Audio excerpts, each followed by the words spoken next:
वाले हैं concentration of excretory product के हवाले से। तो सबसे पहले हमारे पास है कि in restricted supply of water, कि अगर पानी की कम सप्लाई हो तो the conservation of water is principal function of body. तो बॉडी का जो सबसे इम्पोर्टेंट फंक्शन है वो कौन सा है उस टाइम, आप कहते हैं कंजर्वेशन ऑफ वाटर। तो कोई भी हम कहते हैं ऑर्गेनिज्म है तो वो दो कंडीशन को स्टूडेंट्स हम कहते हैं फेस करता है।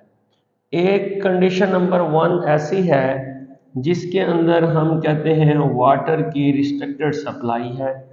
अगर वाटर कम अवेलेबल होगा तो उस कंडीशन के अंदर जो बॉडी का मेन फंक्शन है स्टूडेंट्स वो होगा कि अब ऑर्गेनिज्म की बॉडी ने वाटर को कंजर्व करना है, और इस कंडीशन के अंदर स्टूडेंट्स कंसंट्रेटेड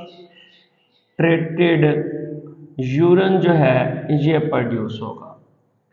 कंडीशन नंबर 2 हमारे पास ये होगी कि जिसके अंदर हम कहते हैं वाटर सप्लाई जो है सफिशिएंट होगी या हम कहते हैं अबंडेंट होगी।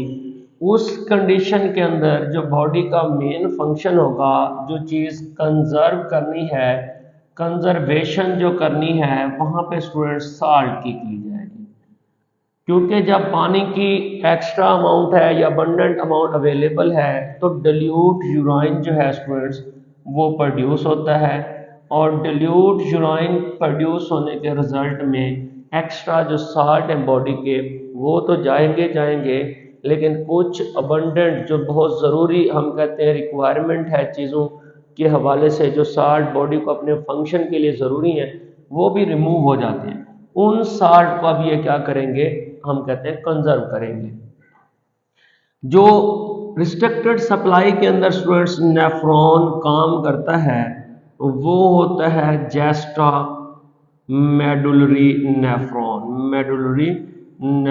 जेस्टा मेडुलरी नेफ्रॉन जो स्टूडेंट्स वो वर्क करता है रिस्ट्रिक्टेड सप्लाई ऑफ वाटर के अंदर, जिसके रिजल्ट में बॉडी का जो मेन फंक्शन होता है वो होता है कंजर्वेशन ऑफ वाटर। इसके साथ ही हम नेक्स्ट पॉइंट की तरफ देखते हैं। स्टूडेंट्स हम बात करते हैं this is done by concentration of filtrate by counter current and hormonal mechanism. ये जो कंजर्वेशन ऑफ वाटर है स्टूडेंट्स ये दो प्रोसेस की मदद से करवाया जा रहा होता है। एक इसके अंदर इन्वॉल्व होते हैं हार्मोन और दूसरा students counter current mechanism. Counter current mechanism क्या है ये हम आगे चल कर डिस्कस करेंगे। तो हम कहते हैं इनसफिशिएंट और एक्सेस सप्लाई ऑफ वाटर, अगर वाटर जो है एक्सेस सप्लाई के अंदर अवेलेबल हो तो reabsorption of water from the filtrate is reduce. तो जो फिल्ट्रेट जा रहा है, जो ग्लोमेरुलर फिल्ट्रेट है और उसके बाद बोमेन कैप्सूल है और उसके बाद जब वो प्रॉक्सिमल डिस्टिलेटेड ट्यूब्यूल्स के पास पहुंचेगा तो उस फिल्ट्रेट से स्टूडेंट्स पानी की जो रीअब्जॉर्प्शन है वो कम से कम करवाई जाती है, specially due to inhibition of release of anti diuretic hormone. खास वजह क्या है कि उस टाइम एक हार्मोन जो एंटीडोटिक हार्मोन है स्टूडेंट्स उसकी रिलीज के ऊपर भी इनहिबिट हो जाता है, वो रिलीज नहीं होता, इनहिबिशन हो जाती है in the presence of hypoosmotic body fluid. जब बॉडी के अंदर हाइपोऑस्मोटिक फ्लूइड होगा उस कंडीशन के अंदर एंटीडायरेटिक जो हार्मोन है स्टूडेंट्स वो भी रिलीज नहीं होता, जिसकी वजह से फिल्ट्रेट से वाटर की रीअब्जॉर्प्शन नहीं हो पाती। तो द रिडक्शन इन रीअब्जॉर्प्शन के अंदर अब क्या हो चुकी है स्टूडेंट्स, रिडक्शन हो चुकी है, cause large volume of dilute urine. तो जो यूराइन पैदा होगा स्टूडेंट्स इस कंडीशन के अंदर वो वेरी डिल्यूट होगा, और जो मैमेलियन किडनी है स्टूडेंट्स इंक्लूडिंग ह्यूमन तो ये अडेप्टेड होते हैं to conserve water by over 99.5% reabsorption of glomerular filtrate. तो इसके बाद नेक्स्ट पॉइंट हम देखते हैं। अब हम बात करते हैं students the interstitial fluid of kidney is gradually concentrated from cortex to medulla part. तो हम कहते हैं जैसे जैसे नेफ्रॉन के स्ट्रक्चर को भी हमने देखा, किडनी के भी देखा, तो किडनी का जो कॉर्टेक्स वाला रीजन है स्टूडेंट्स ये किडनी हमारे पास है, और किडनी का ये बाहर वाला जो पोर्शन है स्टूडेंट्स ये कॉर्टेक्स कहलाता है, अंदर वाला पोर्शन ये जो है स्टूडेंट्स ये मेडुला कहलाता है। तो जैसे जैसे इंटरस्टिशियल फ्लूइड जो है किडनी का मूव करता है कॉर्टेक्स से मेडुला पार्ट की तरफ, तो स्टूडेंट्स इसकी नेचर जो है ये कंसंट्रेटेड होती जाती है।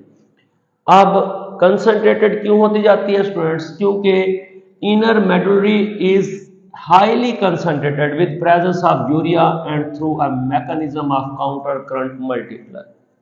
तो पहली चीज ये है कि ये जो काउंटर करंट मल्टीप्लर मैकेनिज्म है ये कौन से नेफ्रॉन के ऊपर हम कहते हैं एप्लीकेबल होता है?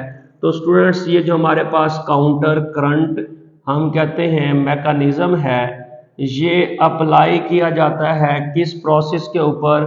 हमने कहा जेस्टा मेडुलरी नेफ्रॉन के प्रोसेस, जो फंक्शन है जेस्टा मेडुलरी नेफ्रॉन का, तो काउंटर करंट मैकेनिज्म उसके ऊपर अप्लाई करता है। तो किसके ऊपर अप्लाई करेगा? जेस्टा मेडुलरी नेफ्रॉन के ऊपर। उसके बाद हम बात करते हैं स्टूडेंट्स कि काउंटर करंट मैकेनिज्म किसको कहते हैं या काउंटर करंट क्या होता है? तो हम कहते हैं the process in which nephron या जेस्टा मेडुलरी नेफ्रॉन या kidney produce concentrated urine is called counter current. अब काउंटर करंट जो है जेस्टा मेडुलरी नेफ्रॉन के किस पार्ट के ऊपर हम कहते हैं एक्ट करता है या अप्लाई करता है?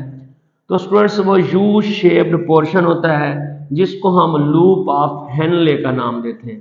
ये हमारे पास जेस्टा मेडुलरी नेफ्रॉन का यू शेप स्ट्रक्चर है जिसको हम नाम देते हैं स्टूडेंट्स लूप ऑफ हेनले।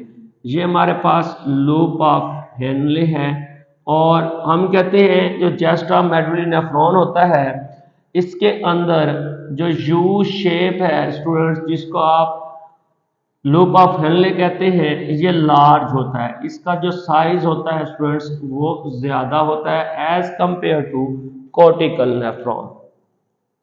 अब इस यू शेप के ऊपर एक एक्स्ट्रा हमने कहा था ब्लड कैपिलरीज का नेटवर्क पड़ा होता है जिसको हम नाम देते हैं स्टूडेंट्स वेजा रेक्टा का। अब अगर हम बात करें ये हमारे पास जो स्ट्रक्चर है ये हमारे पास कहलाता है वेजा रेक्टा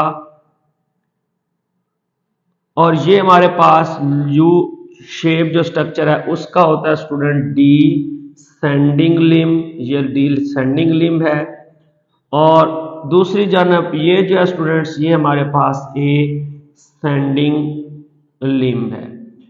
अब यहाँ पे हमने लिखा हुआ है कहते हैं opposite flow of body fluid to maintain exchange rate. अब अगर हम बात करें तो ये हमारे पास लूप ऑफ हेनले है और बॉडी फ्लूइड जो है स्टूडेंट्स ये मूव कर रहा है ऊपर से नीचे इस शेप के अंदर लूप ऑफ हेनले के अंदर। और लूप ऑफ हेनले का जो डिसेंडेंट लिम्ब है स्टूडेंट्स इससे वाटर जो है ये आ जाता है एक्स्ट्रा वाटर जो है स्टूडेंट्स वेजा रेक्टा के अंदर और ये जो फ्लूइड है स्टूडेंट्स इसके अंदर वेजा रेक्टा के फ्लूइड की और जो हम कहते हैं यहाँ पे मौजूद सोल्यूशन की मूवमेंट होती है स्टूडेंट ये ऊपर की जानब होती है टूवर्ड द हम कहते हैं किडनी और बॉडी और जो हमारे पास वेजा रेक्टा के साथ लूप ऑफ हेनले का पार्ट है जिसको हम कहते हैं डिसेंडिंग इसके अंदर मूवमेंट कुछ अपोजिट डायरेक्शन के अंदर होती है। तो ये जो अपोजिट फ्लो ऑफ हम कहते हैं बॉडी फ्लूइड है to maintain exchange rate is called counter current multiplier. उसके बाद हम बात करेंगे अभी हार्मोन के हवाले से। अब हम स्टूडेंट्स बात करते हैं हार्मोन्स के हवाले से कि हार्मोन किस तरह इन्वॉल्व होते हैं कंसंट्रेटेड यूरिन प्रोड्यूस करने के अंदर। तो सबसे पहले हमारे पास है कि active Uptake of sodium in the ascending limb कि एसेंडिंग लिम्ब के अंदर जो एक्टिव अपटेक ऑफ सोडियम होती है स्टूडेंट्स और thick loop of Henle is supported by action of aldosterone. असल में होता है क्या है स्टूडेंट्स एल्डोस्टेरोन एक हार्मोन रिलीज होता है। कहां से रिलीज होगा स्टूडेंट? एड्रिनल कॉर्टेक्स से और एड्रिनल कॉर्टेक्स से रिलीज होने के बाद ये आके एक्ट करता है नेफ्रॉन के स्टूडेंट्स एसेंडिंग लिम्ब के ऊपर और वहां से एक्टिवली जो है एनर्जी लगा के स्टूडेंट्स जो सोडियम आयंस हैं उनको अपटेक करवाया जाता है। दूसरे नंबर पे हमारे पास है स्टूडेंट्स दूसरा जो हमारे पास है site in the nephron the reabsorption of water take place. अब अगर हम बात करें वाटर के हवाले से, तो वाटर भी स्टूडेंट्स रीअब्जॉर्ब किया जाता है। कहाँ से किया जाता है? In collecting duct. ये जो बड़ी हमारे पास एक नाली है कलेक्टिंग डक्ट, इसके अंदर से हम कहते हैं रीअब्जॉर्प्शन वाटर भी करवाई जाती है। यहां से वाटर की रीअब्जॉर्प्शन करवाने के लिए हार्मोन रिलीज होता है ADH। कहां से रिलीज होगा स्टूडेंट? पोस्टीरियर पिट्यूटरी लोब से, जो कि एक्ट करती है to actually transport water from filtrate to distal tubules and collecting tubules back to kidney. अब यहाँ पे डिस्टल कन्वोलेटेड जो ट्यूब्यूल्स है स्टूडेंट्स, इसके अंदर जो एक्स्ट्रा वाटर आ चुका होगा, बॉडी उसको रीअब्जॉर्ब करके दोबारा किडनी को भेज देगी। इस तरह दो हार्मोन जो है स्टूडेंट्स ये इन्वॉल्व होते हैं।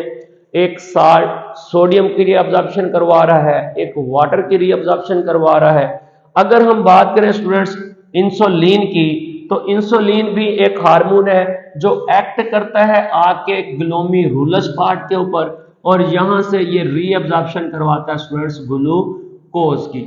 इस तरह ये तीन हार्मोन इन्वॉल्व होते हैं इन कंसंट्रेटेड यूरिन प्रोड्यूस करवाने के अंदर भी, और in case of restricted supply of water भी, जिसके अंदर हमने कहा था दो मैकेनिज्म इन्वॉल्व होते हैं, एक हार्मोन का और दूसरा काउंटर करंट मल्टीप्लर का।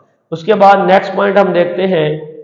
तो लास्ट पॉइंट स्टूडेंट्स हमारे पास है kidney as a osmoregulatory organ. तो हम देखेंगे किडनी कैसे ऑस्मो रेगुलेटरी ऑर्गन है और कैसे ये एक्सक्रीटरी ऑर्गन है। तो हम कहते हैं production of varied concentration of urine depend किसके ऊपर करता है? On students availability of water के ऊपर, कि अगर वाटर की अवेलेबिलिटी ज़्यादा होगी तो उस कंडीशन के अंदर वेरी डाइल्यूट यूरिन पैदा होगा, और अगर वाटर की स्टूडेंट्स कम अवेलेबिलिटी होगी तो उस कंडीशन के अंदर कंसंट्रेटेड यूरिन प्रोड्यूस होगा। Exhibit clearly that kidney function as an osmoregulatory organ along its excretory role of nitrogenous waste। तो हमने कहा किडनी जो है नाइट्रोजिनस वेस्ट प्रोड्यूस करने के साथ साथ हमने कहा ऑस्मो रेगुलेटरी फंक्शन भी परफॉर्म कर रही है। इसके बाद नेक्स्ट टॉपिक हम अपना डिस्कस करेंगे इंशाल्लाह अपनी नेक्स्ट क्लास के अंदर। तब तक अपना ख्याल रखिएगा। अल्लाह हाफिज़।